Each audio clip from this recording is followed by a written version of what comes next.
But మీరు ఎప్పుడైనా responsibility లాగా ఫీల్ అయ్యారా అండి? ఏదన్నా మూవీ ఫ్లాప్ అవ్వడానికి రీజన్? థ్యాంక్ యూ ఫీల్ అయ్యానండి నేను.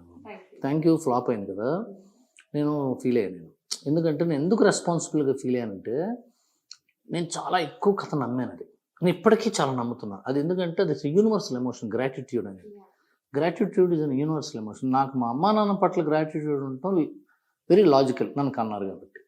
నాకు పరిచయం లేని, నాకు నా జీవన ప్రయాణంలో పరిచయం అయ్యి కొన్నాళ్ళు ఉండి నా జీవితంలోంచి వెళ్ళిపోయిన వాళ్ళు నా జీవితం మీద ఎంత ఇంపాక్ట్ క్రియేట్ చేశారు, ఆ ఇంపాక్ట్ వల్ల నేను ఎంత ఎదిగాను అని నేను తెలుసుకునే లోపు ఎంత అహంకారంగా ప్రవర్తించానో, తెలుసుకున్నప్పుడు నా అహంకారానికి మూల్యం ఏంట్రా అంటే, వాళ్ళని వెళ్ళి వాళ్ళని గుర్తించి వాళ్ళని కృతజ్ఞత అడగటము, వాళ్ళని క్షమాపణ అడగటమే అనుకునే కథ అది.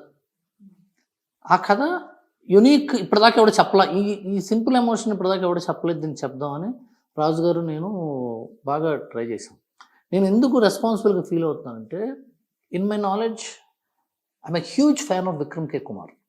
I'm a huge fan of Vikram K. Kumar for the way he shoots films, for the beautiful avant-garde visuals like 24 or Ishq and Manam. అలాంటి డైరెక్టర్ని నేను పెట్టుకున్నప్పుడు, నాకు దొరికినప్పుడు ఈ కథ ఆయన ద్వారా చెప్పాలనుకున్నప్పుడు, నా వైపు నుంచి తప్పు జరిగి ఉండొచ్చు, నేను కరెక్ట్గా కన్వే చేసి ఉండకపోవచ్చు. అందులోనూ ఎమోషన్స్ వీటి గురించి మాట్లాడుకుంటే విక్రమ్ కే కుమార్ గారు చాలా బాగా హృదయాన్ని ఆయన టచ్ చేస్తాడు కదా. మేబీ మా ఇంటరాక్టివ్ కోర్స్లో నేను అనుకుంది తనకు అనుకోలేదా, తను అనుకుంది నేను అనుకోలేదా, లేకపోతే మేము అందరం అనుకుంది ప్రజలు అనుకోలేదా, ఎక్కడో మిస్ అయిందే. నాకు ఇష్టమైన ప్రొడ్యూసర్, నా ఇష్టమైన డైరెక్టర్, నాకు అన్నిటికన్నా ఎక్కువ నిజంగా గ్రాటిట్యూడ్ నాకుంది నాగార్జున గారి మీద. ఎందుకంటే నా ఫస్ట్ పిక్చర్ ప్రొడ్యూసర్ ఆయన, వాళ్ళ అబ్బాయితో సినిమా చేస్తున్నాక I love Naga Chaitanya as a human being, as an actor, as a screen presence, for the humility and humbleness he has. But మీ అందరం కలిసి చేసింది ఎక్కడో మిస్ అయింది. ఇది మూవీ చూసిన తర్వాత ఏమన్నా అర్థమైందా అండి? ఎందుకు ఫెయిల్ అయిందని అంటే, నేను ఇన్ జనరల్ ఒక విషయాన్ని నమ్ముతాను. అదేంటంటే,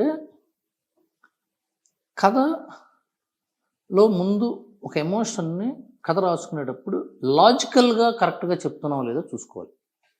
ఆ తర్వాత తెర మీదకి వెళ్ళినప్పుడు సినిమా ఆడియన్స్ని ఎంగేజ్ చేసే ఒక పేస్ ఉంటుంది. ప్రతి కథకి ఒక యూనిక్ పేస్ ఉంటుంది. అది ఎడిటింగ్ ద్వారా వస్తున్న పేస్.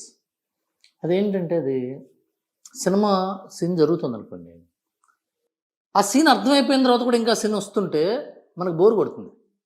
ఆ సీన్ కంటెంట్ అయిపోయిన తర్వాత కూడా అదే సీన్ వస్తుంటే ల్యాగ్ అంటుంది. ఆ సీన్ మనకి ఎక్కకుండానే ఇంకో సీన్ వస్తుంటేనేమో ఫాస్ట్ అయిపోయింది, జస్ట్ ఇంజెక్ట్ చేయలేకపోయాము సీను బుర్రలోకి అనుకుంటాం. సో నా పర్సనల్ ఫీలింగ్, పేసింగ్ చాలా ఇంపార్టెంట్. ప్రతి ఒక కథకు ఒక్కొక్క పేసింగ్ ఉంటుంది. అందుకనే మోస్ట్ ఇంపార్టెంట్ ఆస్పెక్ట్ ఎడిటర్. మాకు national award winning editor Naveen Nooli garu, and జెర్సీకి నేషనల్ అవార్డు వచ్చింది. Fantastic editor. He has done some fabulous films. Vikram గారికి, సుకుమార్ గారికి, వీళ్ళందరికీ చేశాడు ఆయన. సో అతను చెప్తూనే ఉన్నాడు ఏదో తేడా ఉందని చెప్తాను. First is the first judge. So ఆయనకి పెద్దగా కనెక్ట్ అవ్వలేదు thank you cinema. That's what I gathered from what he spoke. ఆయన నాకు మొహం మీద చెప్పుండకపోవచ్చు, కానీ ఆయన నాకు చెప్పిన మాటల ద్వారా నాకు అర్థమైంది. ఇప్పుడు మళ్ళీ నేను ఎప్పుడు కాంట్రవర్సీ అవ్వకుండా చెప్తున్నాను. He didn't tell me.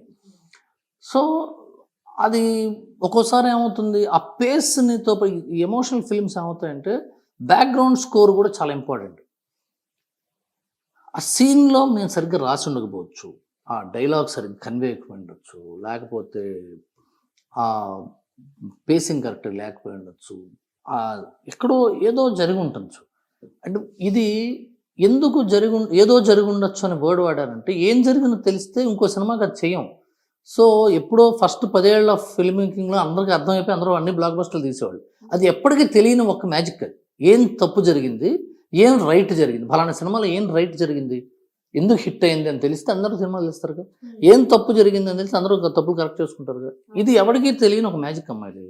అందుకని నేను సినిమా చూసినప్పుడు నాకు రాజు గారి మీద, విక్రమ్ కే కుమార్ గారి మీద అండ్ చైతన్య గారి మీద ఉన్న అభిమానంతో I felt responsible. Not that it's a bad story or it's a bad film or a bad making or a bad thing.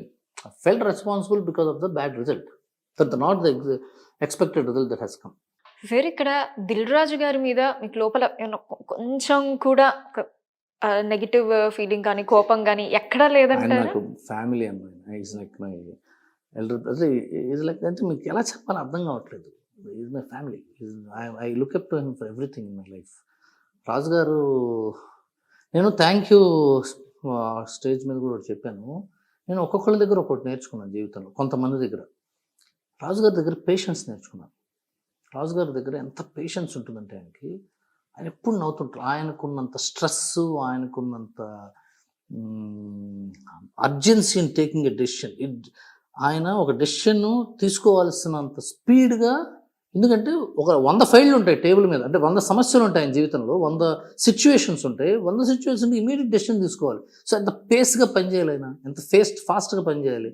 ఆ ఫాస్ట్గా పనిచేసేటప్పుడు చిరాకు పడవచ్చు, కోపం రావచ్చు, విసుగు పుట్టచ్చు, మా ఆపండి కాసేపు అనొచ్చు. ఇవేమి అండాయన. ఎంత స్థితప్రజ్ఞత, ఎంత బ్యాలెన్స్ అది. అంటే ఎందుకు నేను ఇదెందుకు అడగాల్సి వచ్చిందంటే ఏదో వేరే ఇంటర్వ్యూలో మీకు అర్థం అంటే మీకు అర్థమయ్యే ఉంటుంది. చూసే వాళ్ళకి కూడా తెలియాలి అని చెప్పి నాకు అర్థమైంది. జవాన్ మూవీ అప్పుడు వచ్చినటువంటి ఆ క్రియేటివ్ డిఫరెన్సెస్ అది కూడా కాదు, ఏదో చెప్తున్నాను నేను. ఏంటంటే ఆ క్షణం అలా అయింది. నేను అప్పుడు బాధపడ్డా, ఆ క్షణంలో బాధపడ్డా. ఆ క్షణంలో నేను బాధపడ్డానని ఇంకో క్షణంలో చెప్పాను అంతే. బట్ ఆ తర్వాత ఏం లేదు. అందరూ చెప్తున్నా, అందరం కలిసి ఇది బ్రహ్మాండం అని పంపిస్తాం. అది బ్రహ్మాండం అయితే నేను చెప్పా అంటారు. బ్రహ్మాండం కాకపోతే నువ్వు చెప్పావు అంటారు. అదే మళ్ళీ. అండ్ దిల్ రాజు గారు నిన్న కూడా మాట అంటే మీకు అంటే పదాలతో కూర్చలేనంత ఇష్టం నాకు ఆయన అంటే. అర్థమైంది. అండ్ సో అందుకనే ఇంకోటి చెప్పాను, అందుకనే ఆయన నన్నేమి అనరు అనే ధైర్యంతోనే అంత మాట అన్నారు. ఓకే, అది కూడా అర్థమైంది. అప్పుడు కూడా అర్థమైంది. లేకపోతే ఇంటికి వచ్చి కొట్టేవాడైతే ఎందుకంటాం, అంతేగా బాధపడేవాడు. దిల్ రాజు మీద అని నన్ను బతకగల అంతే, ఆయన మంచివాడు కాకపోతే. Hit TV app, all the success for their launch. Please download the app. Download the Hit TV app now. Please download the app now. Please download the app now. Please download the app now. Download the app now.